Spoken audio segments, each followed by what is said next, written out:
Bonjour à tous, je crois qu'on va pouvoir démarrer. Eh bien, bienvenue. Moi, je suis Estelle Maillard, je suis responsable des actions collectives de prévention à l'assurance retraite Île-de-France.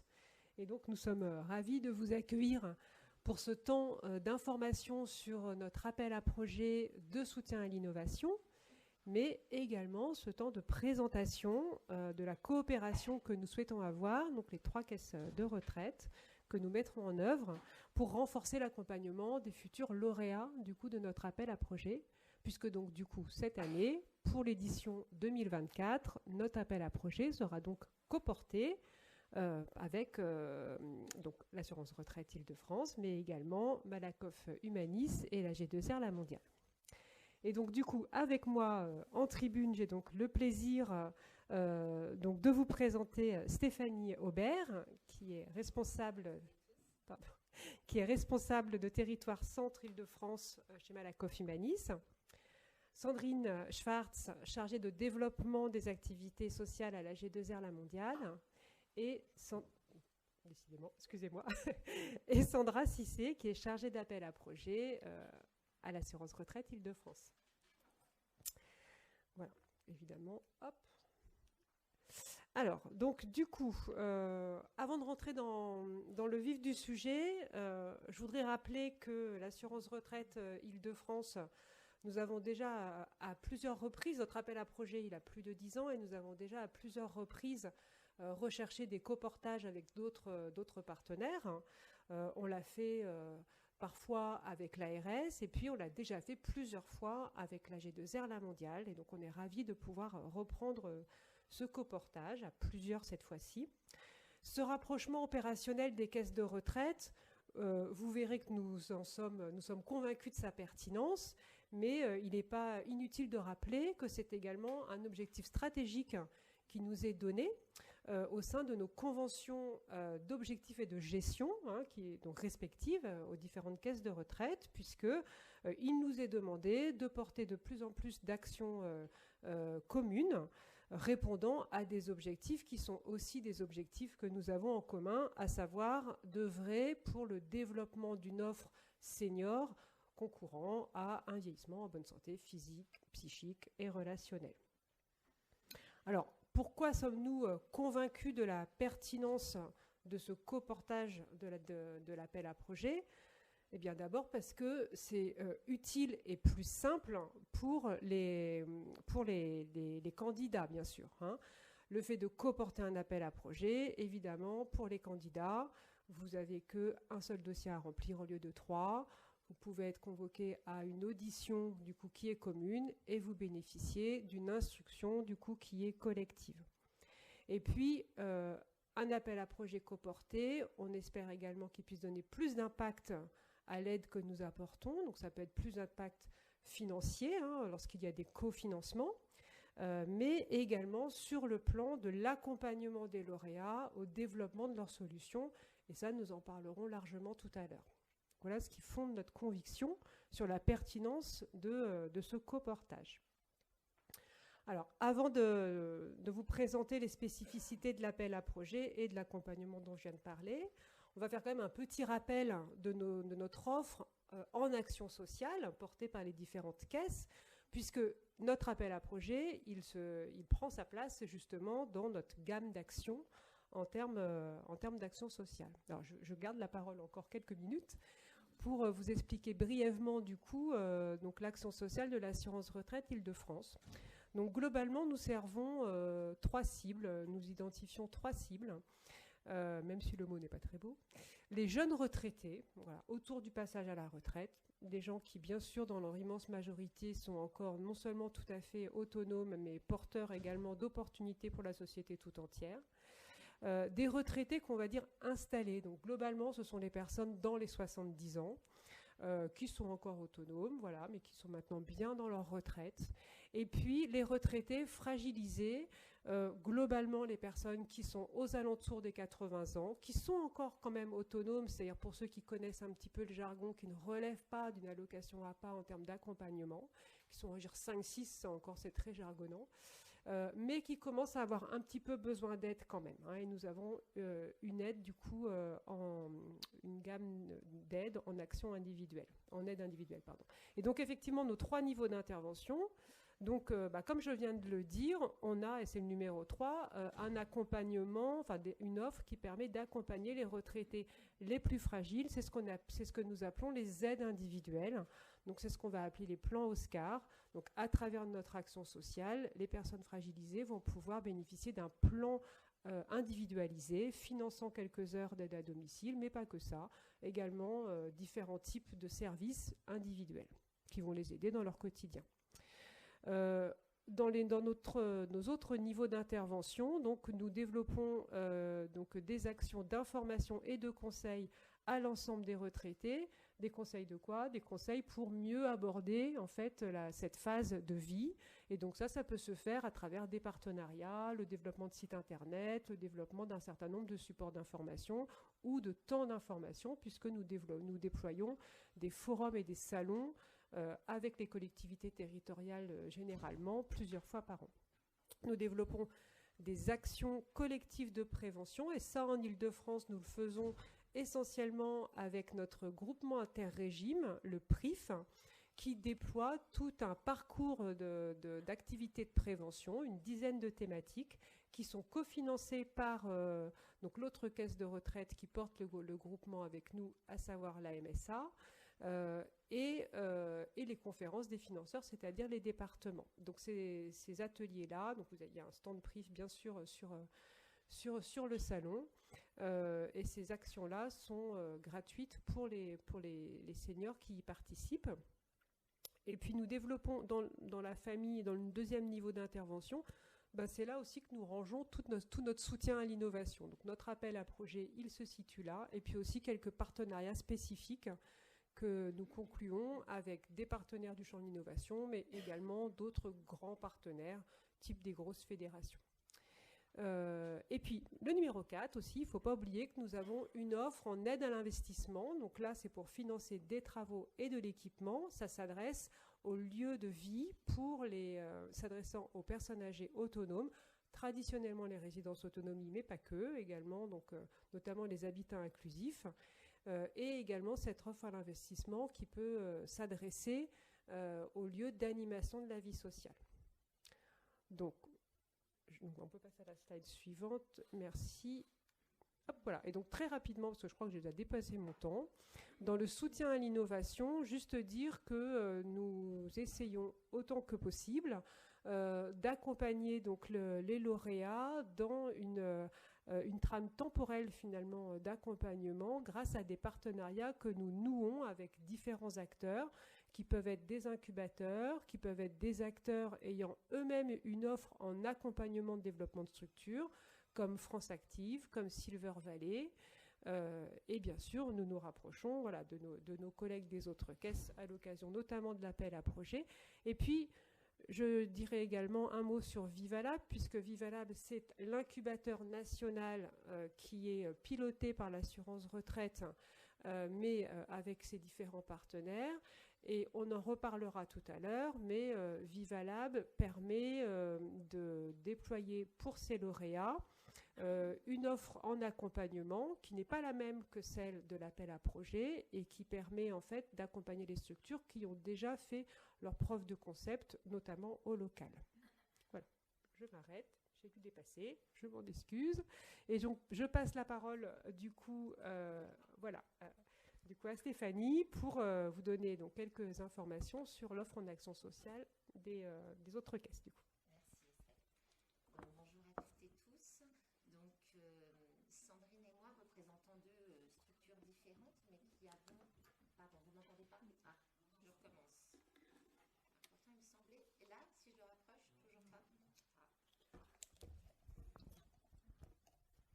Merci. Je recommence. Bonjour à toutes et tous.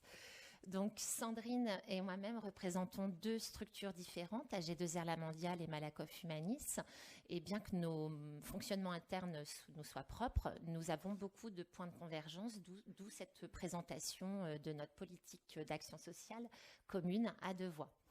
Donc, tout d'abord, qui sommes-nous? Donc, AG2R, La Mondiale et Malakoff Humanis sont 2 groupes de protection sociale paritaires, mutualistes, à but non lucratif, qui œuvrent au quotidien pour une société plus inclusive. Nous avons 2 grandes familles de métiers, une famille dite assurantielle, où nous proposons des solutions en matière de protection sociale, complémentaire santé, prévoyance. Et puis une grande famille de métiers qui est la gestion de la retraite complémentaire des salariés du privé. C'est le métier que nous représentons aujourd'hui, Sandrine et moi. Et donc cette retraite complémentaire, comme son nom l'indique, vient compléter la retraite de base de la Caisse nationale d'assurance vieillesse, et elle est pilotée par notre fédération, Agir Carco.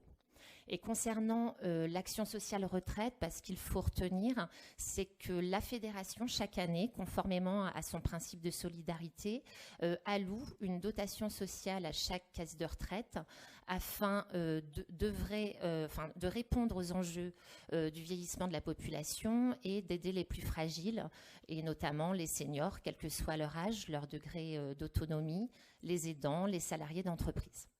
Je laisse la parole à Sandrine. Bonjour à toutes et à tous. Alors, il faut savoir que l'Agir Carco nous fixe des axes prioritaires, et en l'occurrence, ils viennent d'être faits pour 4 ans, 2023-2026. Les 2 axes prioritaires sur lesquels nous sommes tenus de travailler et d'accompagner nos seniors et certains de nos actifs. Le premier, c'est agir pour vivre sereinement la retraite et accompagner l'avancée en âge. Et le second, c'est accompagner les aidants et les personnes en situation de fragilité. Autour de ces thèmes, on est sur du bien vieillir, on est là pour accompagner la perte d'autonomie, l'adaptation du logement, le lien social, la prévention santé, et puis autour des aidants, tout ce qui peut accompagner l'aidant, l'aider, tout ce qui est autour du répit.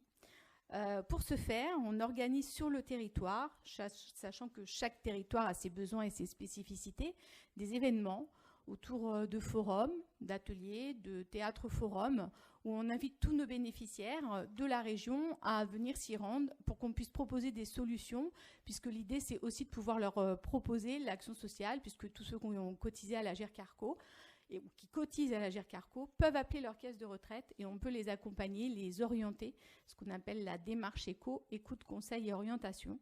Donc en nous contactant, l'une des caisses de retraite de l'Agir Carco, on est présent pour justement pouvoir proposer des solutions de territoire. Et de cette façon, on invite aussi nos retraités, ce qui permet de faire du lien social. Donc on est toujours dans le bien vieillir, et ça permet de leur rencontrer des gens de quartier, de pouvoir discuter avec d'autres et de trouver des solutions sur le territoire lors de ces événements.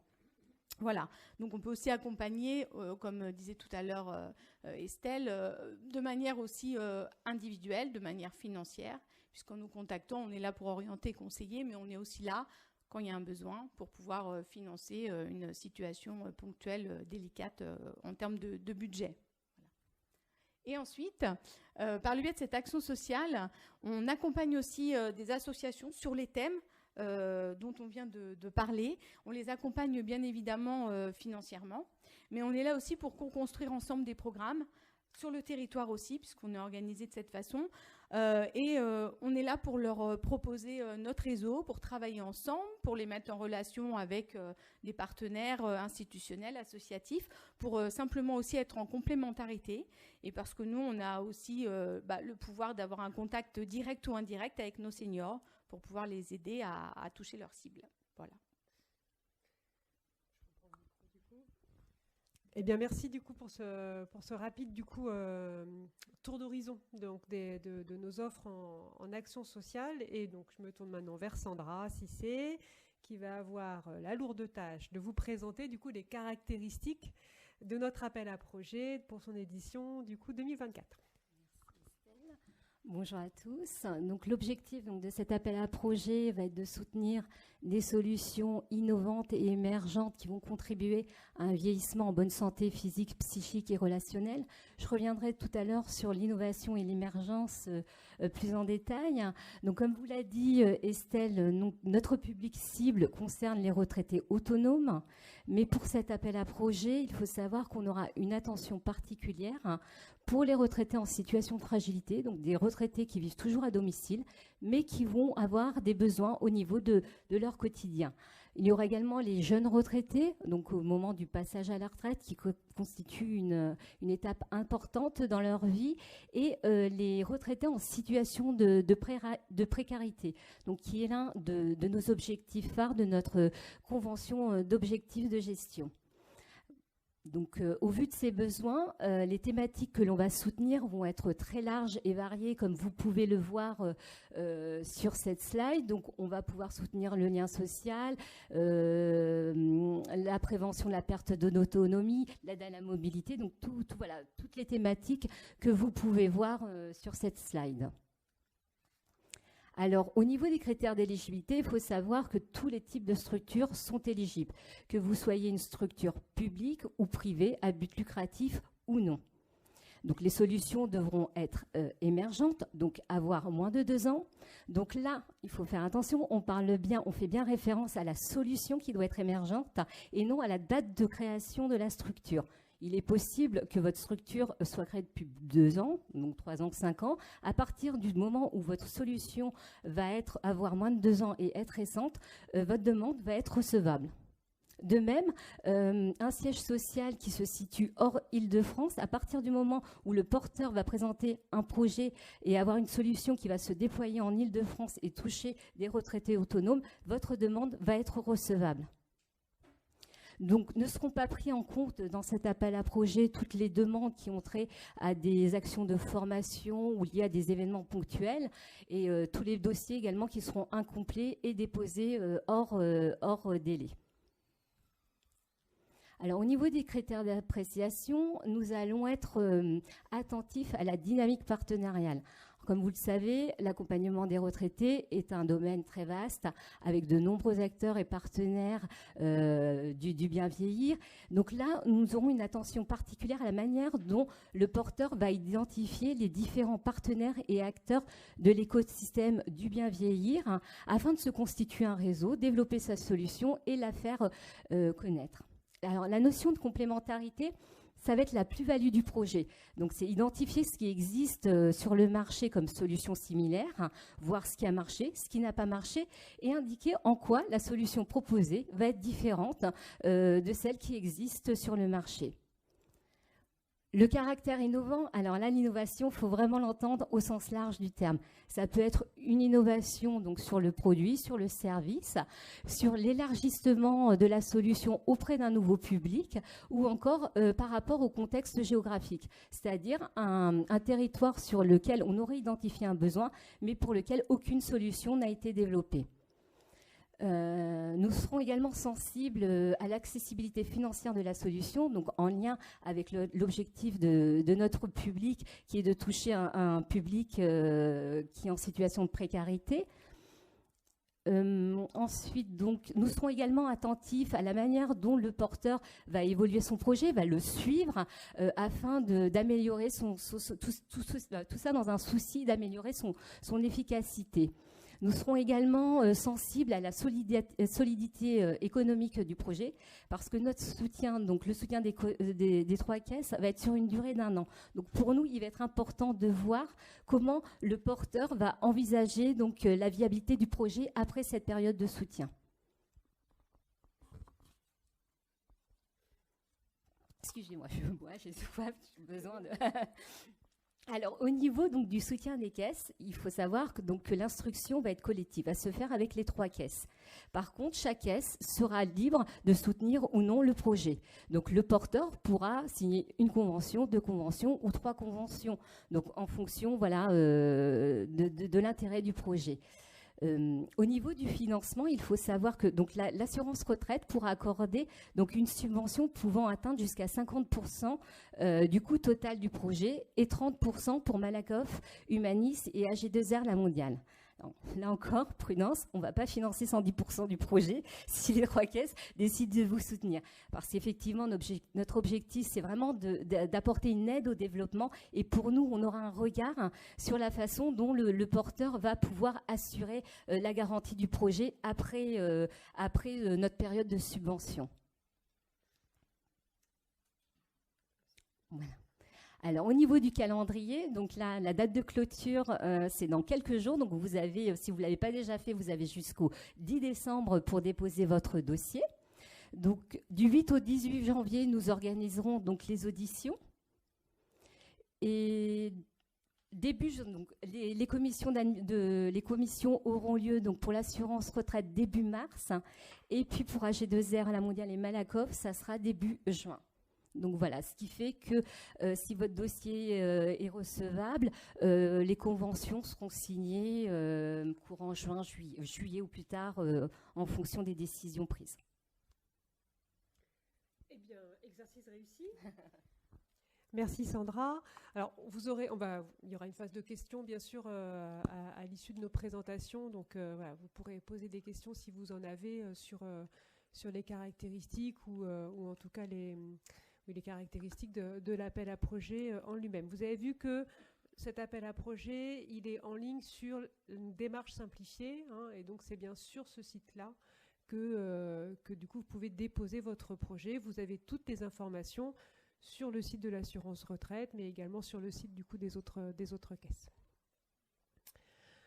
Alors, donc du coup, comme on le disait en ouverture, notre ambition, au-delà de l'accord, du soutien financier qui peut être accordé à nos lauréats à travers l'appel à projet, notre ambition, à travers ce coportage, c'est de renforcer l'accompagnement des lauréats. C'est-à-dire, on ne veut pas être uniquement des financeurs et ne plus se préoccuper du développement de la solution pendant l'année de convention. Si on se dit ça, c'est parce qu'on a bien repéré d'une part des besoins, et on va y revenir chez les candidats et même les lauréats, mais également qu'on a pris conscience progressivement des outils que nous avons pour pouvoir répondre à ces projets, à ces besoins. Donc ce serait bien dommage de ne pas pouvoir en faire bénéficier nos lauréats. Donc, pourquoi nous semble-t-il pertinent de muscler notre capacité à accompagner les candidats? Vous voyez, on a identifié des besoins, et c'est un peu des constats partagés, différents types de besoins.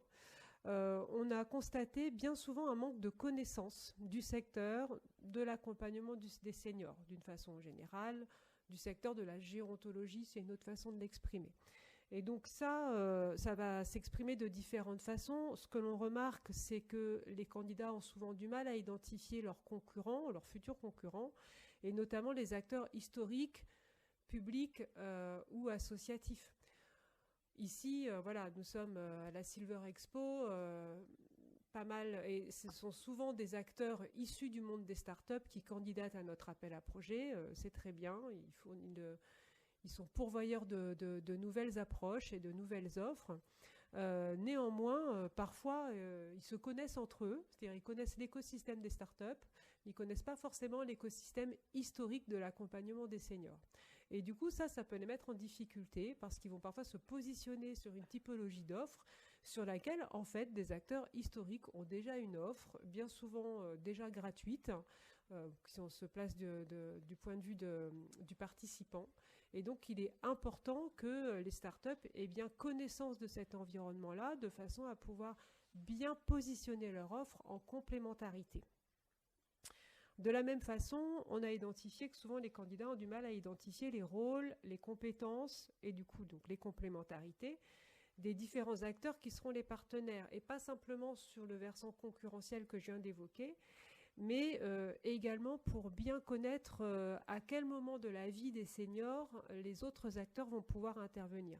L'accompagnement des seniors est souvent une question de parcours. Et lorsque vous accompagnez des seniors, il ne faut pas penser que vous allez être les seuls à l'accompagner. Ce qui fait la qualité de vie d'un senior qui a besoin ou envie en fait d'avoir des solutions autour de lui, c'est l'articulation des rôles de chacun. Et ça, quand la personne est très autonome, c'est moins important.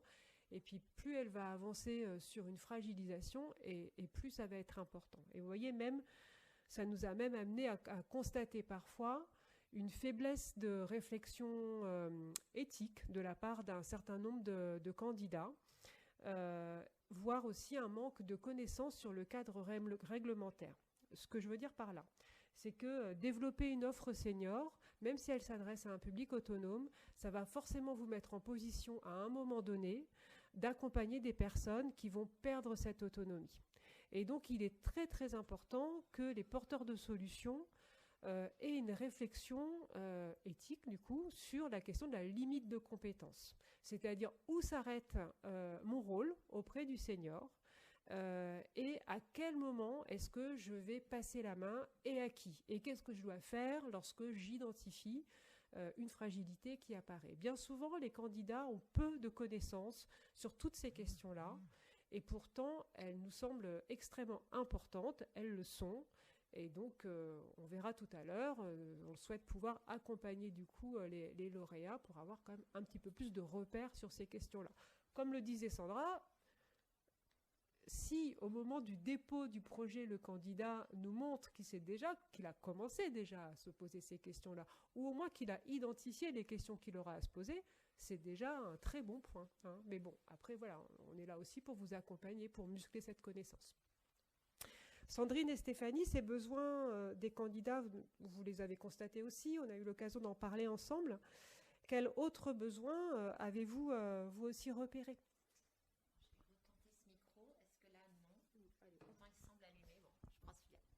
Donc, ça vient compléter, hein, c'est même presque redondant. On voit bien des difficultés. On a des candidats qui sont souvent isolés localement et donc qui ont besoin de mise en relation avec les acteurs et partenaires du bien vieillir, qui ont des difficultés à toucher le public des seniors. Et là, notre rôle d'assemblier va être essentiel pour accompagner les lauréats par rapport à ces besoins, à ces constats.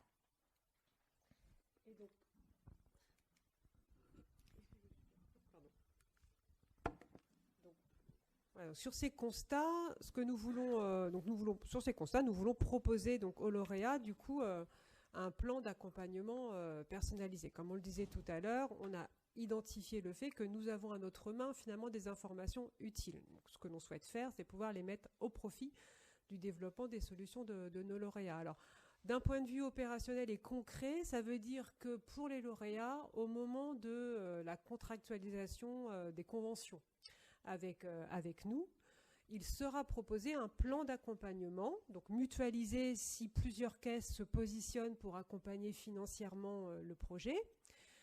Donc un plan d'accompagnement mutualisé qui ne va pas être le même pour chaque lauréat parce que ça va être en fonction de ses besoins aussi. Hein. Et ses besoins dépendent de l'originalité de sa solution, mais dépendent aussi du niveau de connaissance qu'il a déjà. Hein. Voilà, donc vraiment de ses besoins. Donc ça va faire l'objet de discussions entre nous et puis de toute façon avec le lauréat aussi pour établir un plan d'accompagnement. Et puis on va vous proposer également des rencontres au fur et à mesure de l'année, au moins 2 rencontres, autant que possible quand même en présentiel pour faire le point, et puis qui pourront être complétées de rencontres en visio notamment, éventuellement individuellement avec chaque caisse, lorsque les caisses activeront un de nos outils finalement permettant de répondre aux besoins du lauréat. Donc comme on l'a dit, on a identifié plusieurs types de besoins et donc heureusement on a aussi identifié plusieurs types de solutions. Donc sur le besoin de mise en réseau, alors on veut le faire puisqu'on veut favoriser le partage d'expériences, notamment entre les anciens lauréats et les nouveaux lauréats. Donc ça nous semble déjà une chose intéressante à faire, c'est de créer des moments de rencontre des différentes promos, on va dire, de lauréats, puisque de façon à ce qu'il y ait que les erreurs des premiers puissent bénéficier du coup aux nouveaux lauréats. Et puis aussi, parfois, ça peut être l'occasion de créer de nouveaux partenariats entre des lauréats, des solutions qui existent déjà, qui commencent à être un peu solides, et puis les petits nouveaux qui viennent apporter eux aussi leur pierre à l'édifice. Donc ça peut être intéressant de favoriser ces partenariats-là. Et donc, donc vous aider à construire votre réseau. Donc ça, on veut pouvoir le faire. Alors comment on va le faire? Alors, on va en parler. On a chacun des outils qui existent déjà. On peut aussi, on prévoit également d'ajuster notre programmation 2024 en fonction des besoins. Mais par exemple, au niveau de l'assurance retraite Île-de-France, déjà, nous avons ce que nous appelons la journée des lauréats qui se passe avant l'été Et cette journée, on l'utilise notamment pour inviter des anciens lauréats, donc rassembler les nouveaux lauréats qui parfois ne se connaissent pas entre eux concrètement, et puis également inviter donc du coup différents acteurs de l'écosystème du bien vieillir. On y viendra tout à l'heure, et c'est aussi un des objectifs de deux autres caisses, de vous mettre en relation avec des outils qui sont développés par nos partenaires. Et puis également, du point de vue peut-être une spécificité de l'assurance retraite, pendant cette journée-là, pendant notamment cette journée-là, parce qu'en fait, il y a ce grand temps fort, mais c'est pas la seule occasion d'événements collectifs que l'on organise dans le cours de l'année. Eh bien, on va également vous présenter les réseaux de nos partenaires de terrain, qui sont notamment les centres sociaux, les bailleurs sociaux, des résidences sociales également, et qui sont autant d'acteurs qui pourraient un jour être intéressés par votre solution et devenir vos clients. Voilà, donc cette construction réseau, on le fait par exemple à travers cet événement collectif. Un mot quand même encore, et ensuite je repasse la parole à mes collègues, puisque tout à l'heure j'identifiais le besoin de connaissance du secteur, eh bien les points de repère, on a intégré déjà un premier temps un peu de formation, on va dire, lors de cette journée des lauréats. Déjà donner quelques premiers points de repère sur la connaissance de l'écosystème. Pas forcément là de l'écosystème de l'innovation, mais de l'écosystème vraiment de l'accompagnement des seniors. Et puis également, donc ces points de repère, on peut continuer à vous alimenter pendant les rendez-vous individuels qui sont organisés en cours d'année. Donc je vais repasser la parole du coup aux collègues, puisque vous avez vous aussi des modalités opérationnelles de mise en réseau. Oui, donc effectivement, nous aussi, comme je disais tout à l'heure, quand on accompagne une association, c'est pas forcément que sur la partie financière, on construit ensemble.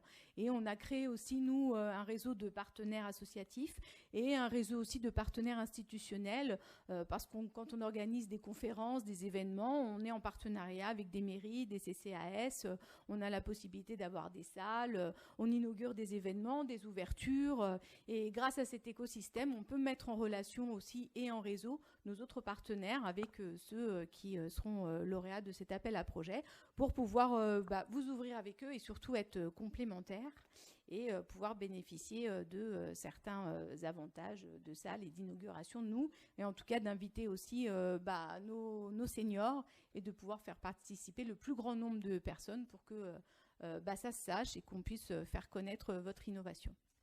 Donc du coup là c'est vraiment l'aspect communication, donc à travers du coup les forums. Est-ce que vous communiquez directement, vous pouvez communiquer directement parfois Alors on a effectivement cette possibilité d'inviter nos bénéficiaires directement, notamment par le biais d'un courrier. Très souvent nos retraités on les touche par le biais d'un courrier. On peut faire un peu de mail, mais voilà, c'est beaucoup moins efficace.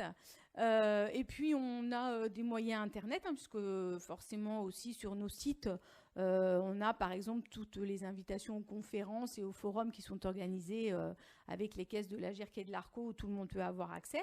Donc c'est un moyen aussi de pouvoir le diffuser par le biais de newsletters.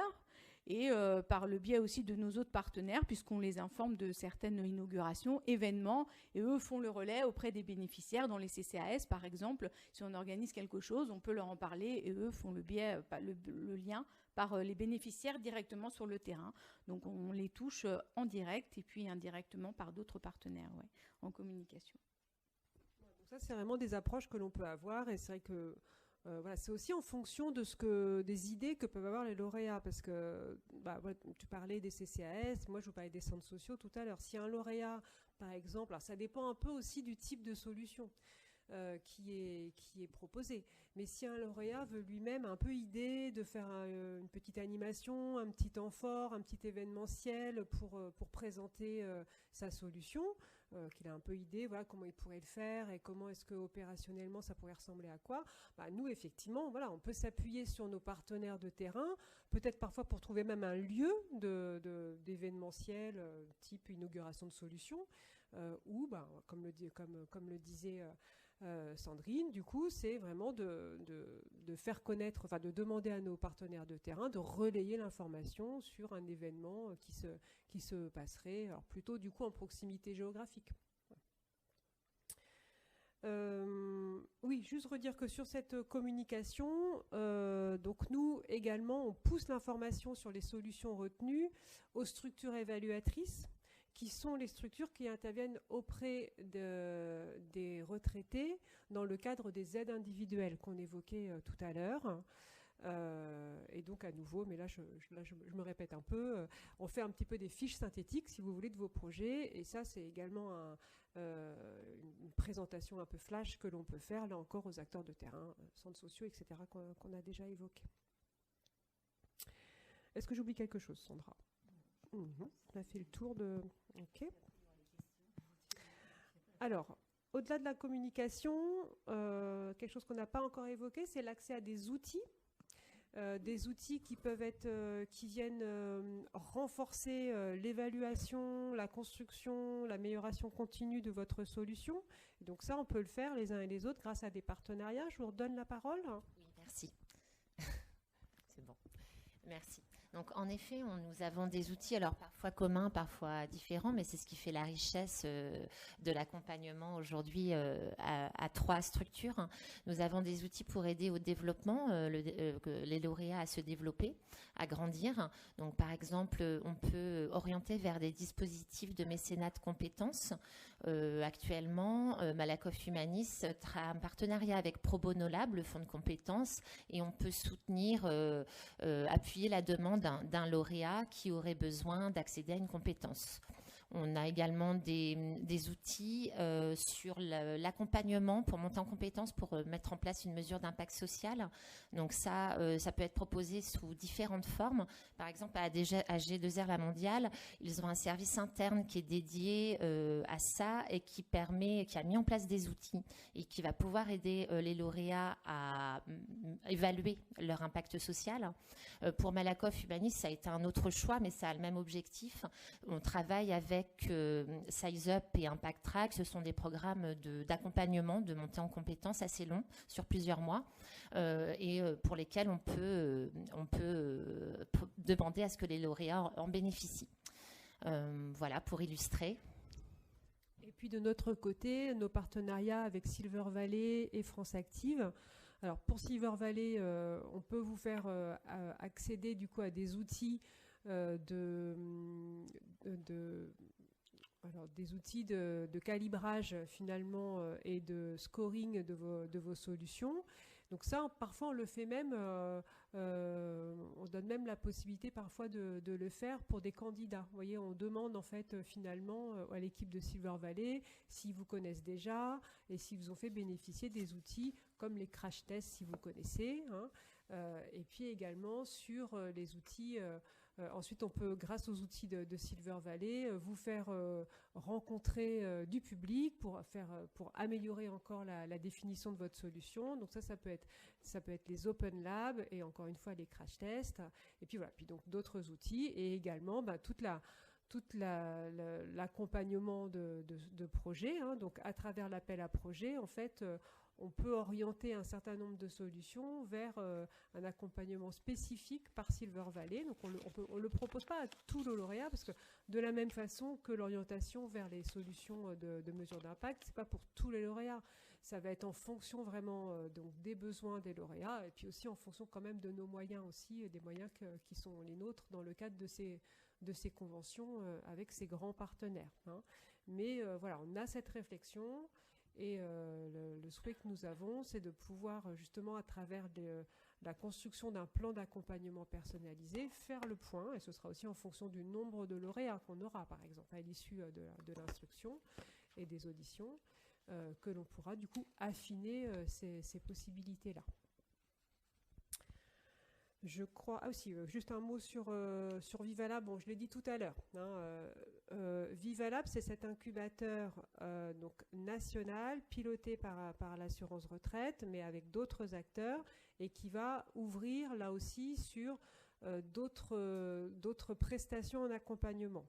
Donc il peut avoir des prestations pour construire, muscler en fait son site internet, une réflexion sur la structuration économique, une réflexion sur également la mesure d'impact. Donc voilà, il y a différents volets spécifiques d'accompagnement.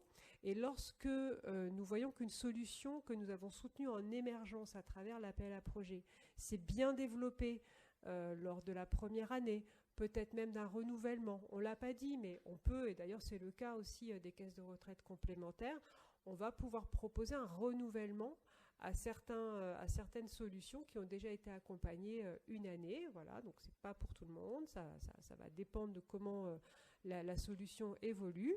Mais dans ce cadre-là, lorsque la solution s'est bien développée et lorsque le lauréat se sent maintenant arrivé vers la phase d'un développement possible sur l'échelle nationale, alors en fait nous, avec Sandra, nous présentons en fait ce lauréat-là dans la commission locale qui est la voie d'accès vers le concours Vivalab national et la sélection nationale. Voilà. Je crois que là on a fait un petit peu le tour. Si, quand même, une dernière chose, on n'a pas parlé de l'intégration de notre offre des services, vous l'avez évoqué un petit peu, il me semble, mais en tout cas, dire également que dans le cadre des accompagnements individuels de l'assurance retraite Île-de-France, les plans Oscar, nous allons progressivement sélectionner un certain nombre de solutions qui auront été accompagnées en émergence pour les intégrer dans les plans d'accompagnement individuel. Donc, bien sûr, il s'agit de solutions qui, par définition, sont des solutions individuelles, des services.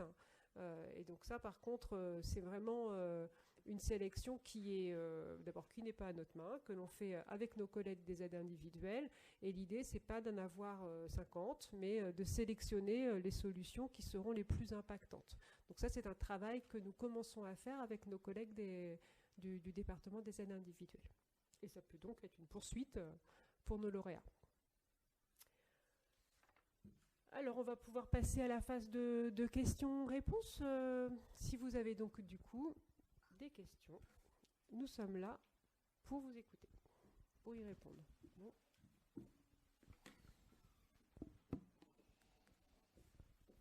Je vous remercie. Merci beaucoup pour la présentation. C'est plus une précision qu'une question.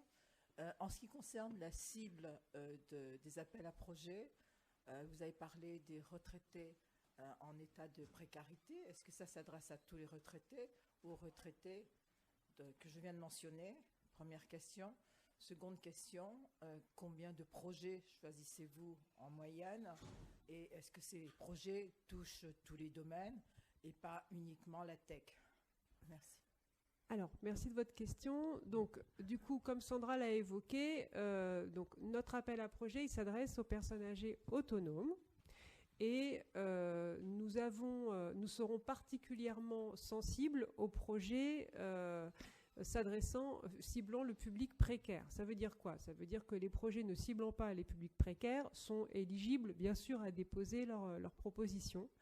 Mais nous aimerions avoir davantage de projets ciblant les plus précaires. Ils sont difficiles à monter, évidemment. On a bien conscience de la difficulté. Donc, ils ont peut-être déjà quelques points en plus dans l'examen de leurs propositions. Et sur les thématiques, non, pas que la tech du tout. Hein. Vous voyez, les thématiques, elles sont très larges, en fait. Voilà, elles sont très larges. Non, au contraire, les thématiques sont très, très larges. Vous complétez si vous le souhaitez, bien sûr. Hein. Il n'y a pas... Ah oui, pardon. Combien de projets? Il n'y a pas une liste définie, il n'y a pas un nombre défini. Hein. Donc ça dépend vraiment du nombre de propositions que l'on va avoir, du nombre de propositions qui correspondent à nos attentes, et puis des enveloppes quand même aussi disponibles. Voilà.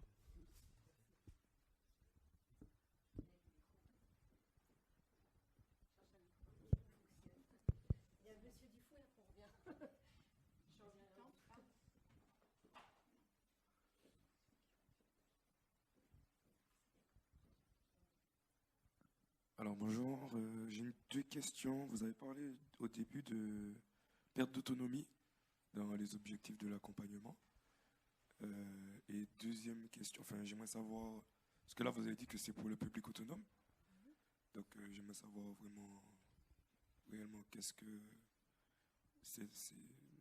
ces innovations doivent accompagner. Ok.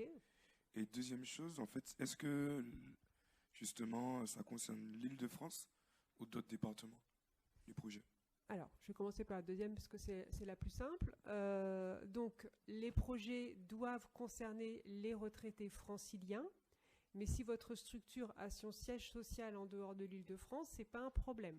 Mais par contre, le projet doit bien, les objectifs opérationnels du projet doivent bien se situer en Île-de-France et tourner vers le public francilien. Et pourquoi nous parlons de prévention de la perte d'autonomie? Parce qu'on parle de, enfin, pourquoi nous parlons de perte d'autonomie? Parce que nous parlons de prévention de la perte d'autonomie. Voilà. Donc notre projet, enfin les projets, l'appel à projet, pardon, cible. Donc encore une fois, les propositions qui vont s'adresser à un public autonome, encore autonome, mais la solution, elle va avoir enfin, pour objet, pas que pour objet, mais elle va contribuer, c'est le bon terme, elle va contribuer à maintenir la personne dans son meilleur niveau d'autonomie le plus longtemps possible. Mais vous voyez, je fais attention aux mots que j'utilise parce que je cherche une formulation très large. La perte d'autonomie ou le maintien en autonomie, ça ne s'apprécie pas que sur l'aspect physique ou de la marche, par exemple. Ça s'apprécie aussi en termes de lutte contre l'isolement. Donc, c'est pour ça que les thématiques sont larges. Quand on parle de prévention de la perte d'autonomie ou de maintien de l'autonomie le plus longtemps possible, on a une appréciation du terme très large. Est-ce que ça correspond à votre vision? Pour rebondir un peu sur la question du monsieur, est-ce que AG2R est dans ce genre de projet sur d'autres départements? Certainement, en fait, il y a des appels à projets sur tout le territoire. Après, ils ne sont pas tous identiques. On a fait des appels à projets au niveau du numérique, on a fait des appels à projets dans l'habitat inclusif. Enfin, moi, je suis plus sur l'Île-de-France, donc voilà, là pour le coup, aujourd'hui même, j'en ai pas connaissance. Je ne pense pas qu'il y en ait des spécifiques sur ce sujet sur le territoire. Et pour les caisses de retraite aussi, ça n'a pas été vulgarisé, ce genre d'appel à projet? C'est très souvent sur le territoire où, en fait, c'est les liens qu'on a avec les caisses aussi de retraite ou les autres institutions qui fait qu'on se réunit pour pouvoir faire des choses plus en commun. Mais c'est pas sur tous les territoires et ça, enfin voilà, ça dépend des territoires et des besoins. Peut-être il y en a qui sont aussi avec la MSA. Enfin voilà, mais en tout cas, là, aujourd'hui, moi, j'en ai pas connaissance sur d'autres territoires. Mais au pire, je vous inviterai à aller peut-être sur le site internet d'AG2R La Mondiale. Sur les réseaux sociaux, c'est sûr, on en parle aussi pas mal. Enfin, nous, on relaie beaucoup sur les réseaux sociaux. Mais là, au-delà de l'Île-de-France, j'ai pas toutes les informations sur cet appel à projet. Merci. Alors, les caisses de retraite, enfin, la CNAV en région, donc c'est les CARSAT. Et donc, c'est organisé, il y en a une par grande région, et chaque CARSAT a une aide à l'émergence aussi en innovation, mais effectivement, qui ne prend pas la même forme d'une région à une autre. Souvent des appels à projets, de plus en plus souvent coportés aussi, parce que nos collègues en région ont les mêmes objectifs de rapprochement entre caisses de retraite que nous, voilà. Mais c'est vrai que ça se présente pas exactement de la même façon en fonction des régions. Il faut aller un petit peu, faire ses recherches un petit peu.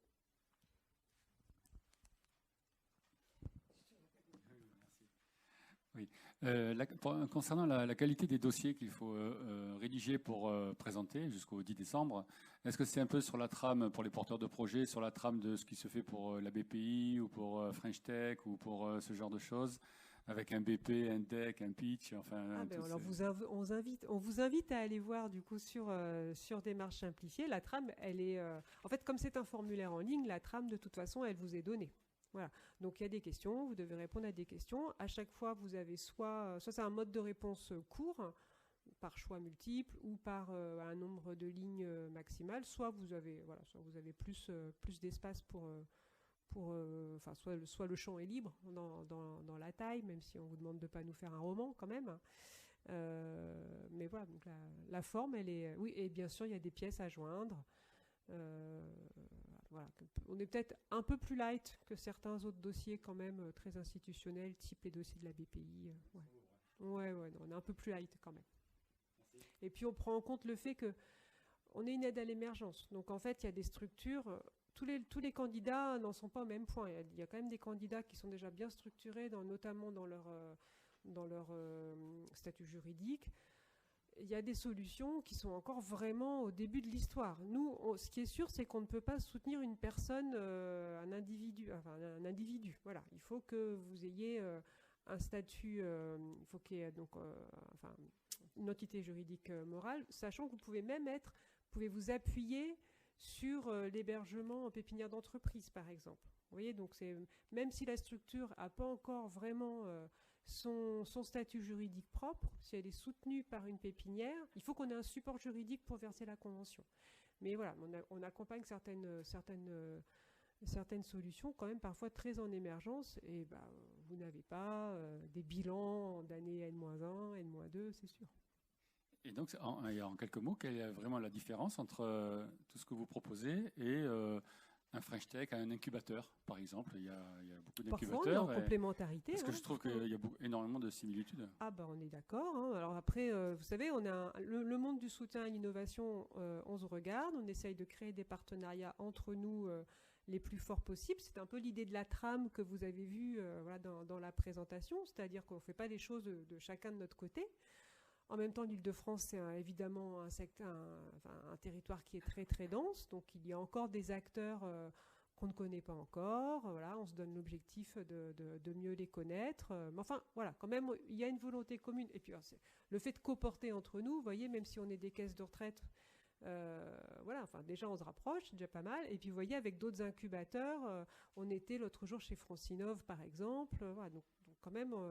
on essaye d'ailleurs de plus en plus d'avoir des rencontres en cours d'année, également pour dire, tiens, et ça fait partie d'ailleurs du plan d'accompagnement qu'on évoquait, c'est-à-dire on va avoir connaissance que tel incubateur a une offre, on se dit, tiens, cette offre-là, elle serait intéressante, ça pourrait constituer une bonne suite d'accompagnement à notre lauréat. Vous voyez, donc évidemment, on ne va pas garder l'information pour nous. Ça fait partie justement des informations non seulement qu'on va donner au lauréat, mais qu'on va surtout donner aussi à l'incubateur qu'on va rencontrer, que l'on connaît. C'est-à-dire, en fait, on se fait des préconisations mutuelles entre nous.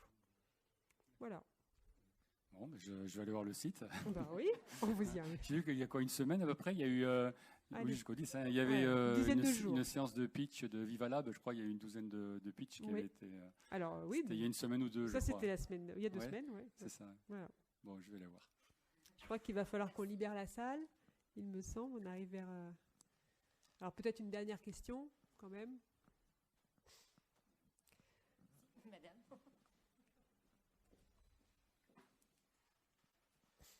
Bonjour.